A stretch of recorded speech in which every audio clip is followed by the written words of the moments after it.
Hello everyone, मैं हूँ Rajni Kataria and welcome to my channel. Friends, आज मैं आपको कुछ बहुत डिफरेंट वीडियो लेकर आई हूँ। ट्रांजिटिंग का वीडियो नहीं है, बट ये वीडियो जो है वो है भृंगु नंदी नाड़ी से रिलेटेड, यानी कि BNN जिसका शॉर्ट फॉर्म है। भृंगु नंदी नाड़ी यानी कि भृंगु जो ऋषि हैं उनके द्वारा दिए गए जो कॉन्सेप्ट्स हैं उससे हम बहुत अच्छे से प्रेडिक्शन देते हैं। और that is very I can say easy concept है, एक टेक्निक्स है, उसके अलावा एक साइंस भी है आई कैन से।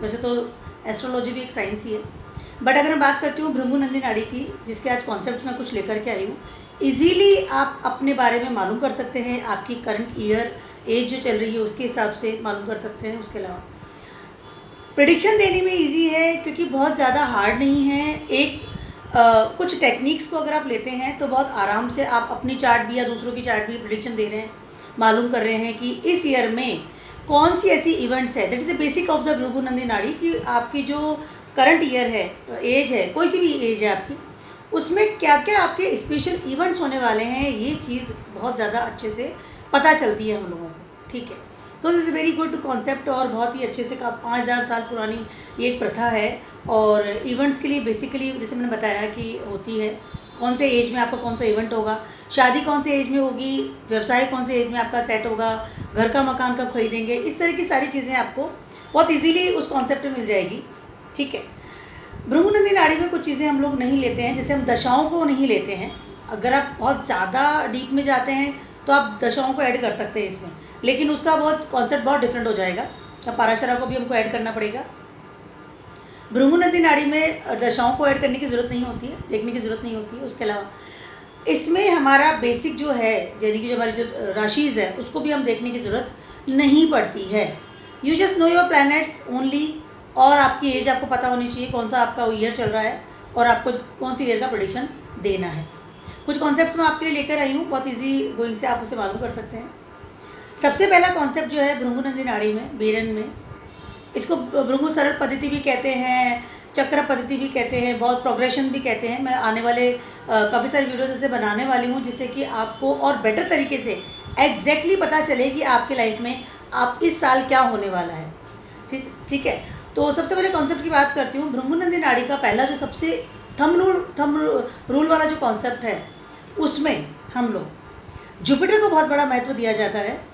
जुपिटर को हम लोग जीवा मानते हैं, यानी कि जो नेटिव है, जिसका हॉरोस्कोप है, that is the main thing. यानी कि जीवा वही है जहाँ पे जुपिटर बैठा है, वहाँ पर आपका जीव है या नेटिव की जो स्थिति है वो जुपिटर की स्थिति से हमें पता चलती है। ठीक है, तो आपका कोई भी असेंडेंट हो, क्योंकि असेंडेंट मैं इसमें लेते नहीं है, मैं इसमें नहीं ले रही हूँ अभी इस वक्त। आप अपने जुपिटर को आपका असेंडेंट बना लीजिए। ठीक है, that is the first concept. ठीक है, जुपिटर कहीं बैठा है, फर्स्ट हाउस में, सेकंड हाउस में, या 7th हाउस में, 8th हाउस में, कहीं भी बैठा है, 12 हाउस में, उसको आप अपना असेंडेंट लॉर्ड बनाएंगे। यानी कि जुपिटर को आप असेंडेंट में ले आएंगे, अपनी हॉरोस्कोप को जस्ट चेंज कर देंगे। खाली जुपिटर को उठा के नहीं लाना है आपको, पूरा अपना उसको मतलब पूरा ही टर्न करना है, जुपिटर को फर्स्ट हाउस में ले करके आना है और उसके द्वारा आपको प्रेडिक्शन देना है। पहली चीज़ जैसे थंब रूल का कॉन्सेप्ट है, उसके अनुसार आपको पता चलेगा कि नेटिव की स्थिति क्या है।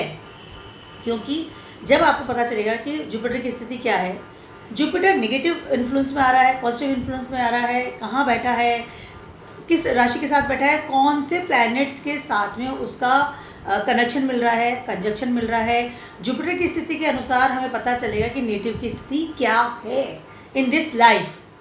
ठीक है, अगर राशि को भी हम लेते हैं तो जुपिटर अगर मान लीजिए डेबलेटेड है और फर्स्ट हाउस में आप उसको जब देखते हैं तो इंसान की जो लाइफ है डेबलेटेड रहती है, मतलब वो पूरी ज़िंदगी इस इन्फ्लुएंस में रहता है कि उसकी लाइफ में बहुत इजीली प्रोग्रेशन नहीं आ पाएगा, प्रोग्रेस नहीं हो पाएगा, बिकॉज जुपिटर डेबलेटेड होता है इन कैप्रिकॉन्स। और अगर कैप्रिकॉन्स में जैसे हम जुपिटर को लेते हैं फर्स्ट हाउस में, तो कैप्रिकॉन का लॉर्ड हो गया सैटर्न।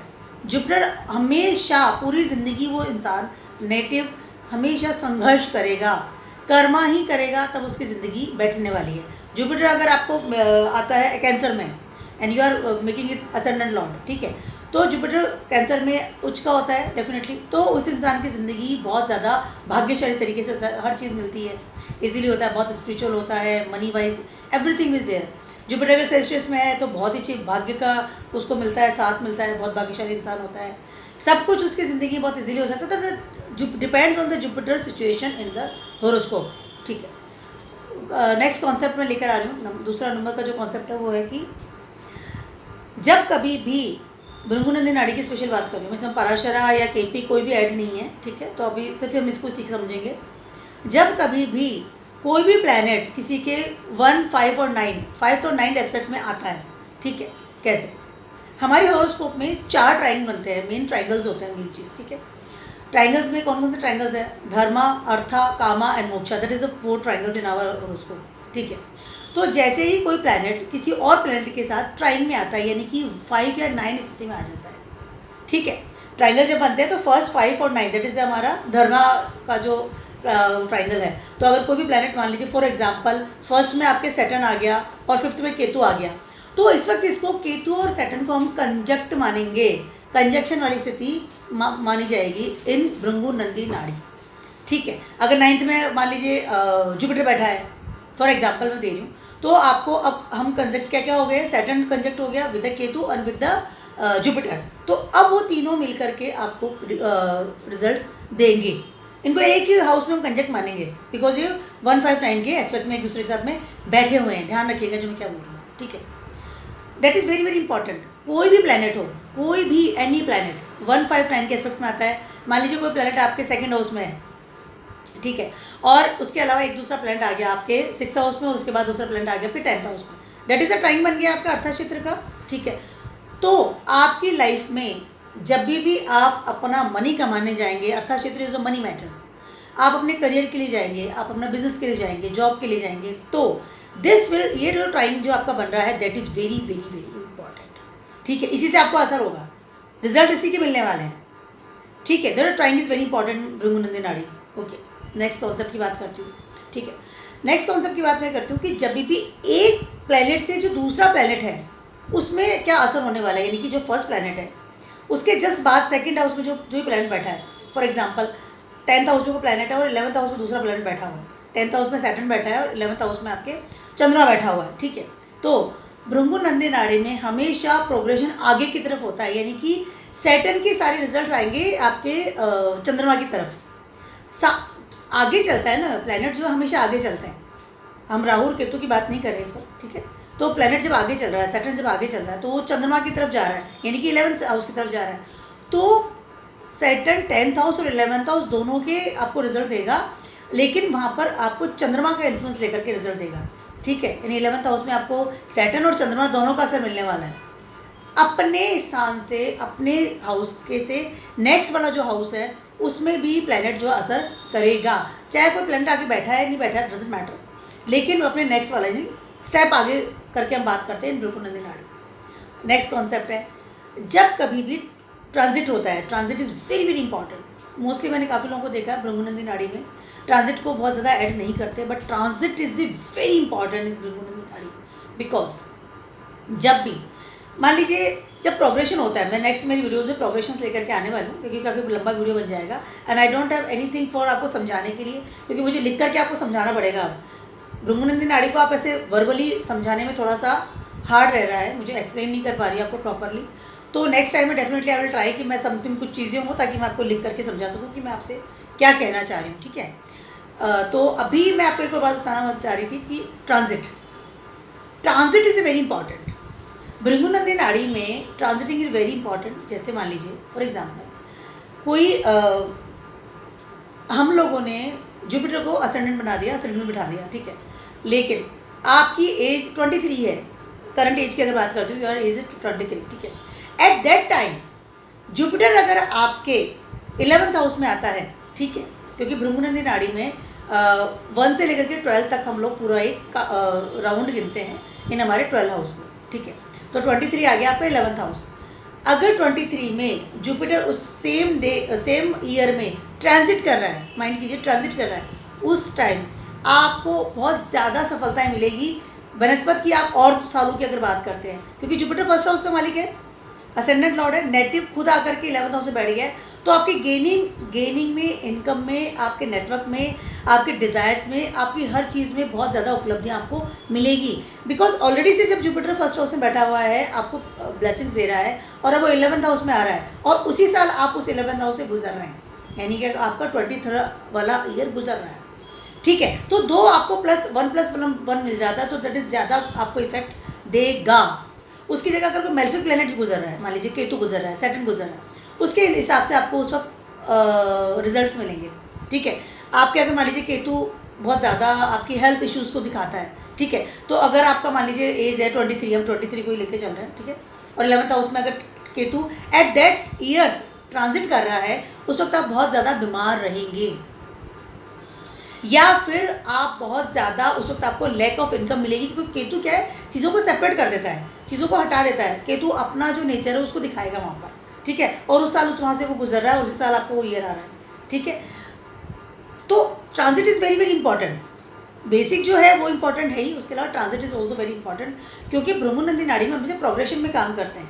जैसे जुपिटर का प्रोग्रेशन की बात कर लूँ मैं, मेन जुपिटर को हम लेते हैं बिकॉज जीवा नेटिव को मेन उसी को माना जाता है। जुपिटर का जैसे प्रोग्रेशन आता है, Jupiter first year second year से जो भी इफेक्ट डाल रहा है, तो वो किस तरह के डाल रहा है, कौन से ईयर में इफेक्ट डाल रहा है। ठीक है, उसके अलावा राहु, केतु, सैटर्न, इन सब चीज़ों को, उसके अलावा सन को भी हम बहुत इफेक्ट डालते हैं। 1 महीने के लिए सन ट्रांजिट करता है एक जोडिक में, तो उस 1 महीने में स्पेशली आपकी लाइफ में क्या असर होने वाला है। एक और एग्जांपल मैं लेती हूँ, जैसे किसी की एज 40 है, ठीक है, अब भृगुनंदी नाड़ी में 40 ईयर्स जो आपका आएगा 4th हाउस को लेगा। ठीक है, क्योंकि हम चक्रा के हिसाब से चलते हैं, तो 12 का एक चक्रा, दूसरा 12 का एक चक्रा, इस तरह से 12 के चक्रा के हिसाब से भृगुनंदी नाड़ी में हम लोग प्रोग्रेशन को काउंट करते हैं। ठीक है, तो 12 को हम एक बार करेंगे तो 12 दूना 24 बढ़ते 36। ठीक है, 3 हमारा राउंड कंप्लीट हो जाता है जब हम 36 ईयर्स के होते हैं इन भृगुनंदी नाड़ी। ठीक है, हमारे होरोस्कोप का हमने 3 राउंड कंप्लीट कर लिया। ठीक है, वी आर मोर मिच्योर, और हमारे जितने भी प्लैनेट्स हैं बहुत ज़्यादा मिच्योरिटी लेवल पर आ जाते हैं। ठीक है, उसके बाद 37 your first house, 38 is your second house, 39 is your third house, and 40 is your 4th house. ठीक है, तो 4th हाउस में आने के बाद इन योर 4th चक्रा में 4th हाउस में आ रहा है आपका कोई प्लैनेट आ रहा है, तो एट दैट टाइम अगर वहाँ पर जो भी प्लैनेट आ रहा है, इन ट्रांजिटिंग की बात भी कर रही हूँ मैं, ठीक है, उस समय वो उस के रिजल्ट देगा, और उस साल में डेफिनेटली आप मकान बनाएंगे, मकान खरीदेंगे, या मकान नया प्रॉपर्टी लेंगे, फिक्स असेट्स लेंगे, बिकॉज 4th हाउस आपका एक्टिव हो रहा है इन 40 ईयर्स। तो that is all the concept with the Bhrigunandi Nadi. मैंने आपको स्पेशली कुछ कॉन्सेप्ट इस वक्त बताए हैं। After that I will definitely try कि मैं आपको एक बोर्ड या कुछ लिख करके प्रॉपरली समझा सकूँ प्रोग्रेशन के बारे में, ताकि आप और बेटर तरीके से प्रेडिक्शन दे सकें और अपने बारे में खुद की चार्ट को भी देख सकें कि क्या इस वक्त मतलब क्या हो रहा है या क्या होने वाला है। ठीक है, तो this is very basic thing, is very easy also, it's a techniques फिर द काउंटिंग थिंग्स, प्रोग्रेशन के हिसाब से आगे बढ़ते हैं। और जैसे मैंने बताया Jupiter is very important Bhrigunandi नाड़ी, जुपिटर इज़ द नेटिव। तो जुपिटर की सबसे पहले आप इसे देखिए, जो मैंने 4 कॉन्सेप्ट आज आपको बताए हैं उस हिसाब से अपने आप देख सकते हैं अपनी होरोस्कोप को, और मालूम कर सकते हैं कि जुपिटर के हिसाब से, या असेंडेंट बेसिस बनाते हैं तो जुपिटर क्या रोल है, ट्रांजिट के हिसाब से क्या रोल चल रहा है, आपकी एज के हिसाब से क्या रोल चल रहा है, उसके बाद ट्राइंग की मैंने बात की उसके हिसाब से क्या रोल चल रहा है, और एक प्लैनेट के नेक्स्ट में जब नेक्स्ट वाला जो हाउस है उसमें वो क्या इफेक्ट डाल रहा है। तो ये सारी चीज़ें is very very important Bhrigunandi नाड़ी। तो ये मेरा बहुत छोटा सा वीडियो था आप सभी के लिए, for the it's just introduction from my channel कि मैंने भृगुनंदी नाड़ी स्टार्ट किया है आप सभी के लिए। तो keep watching my video and blogs and stay blessed. Good bye.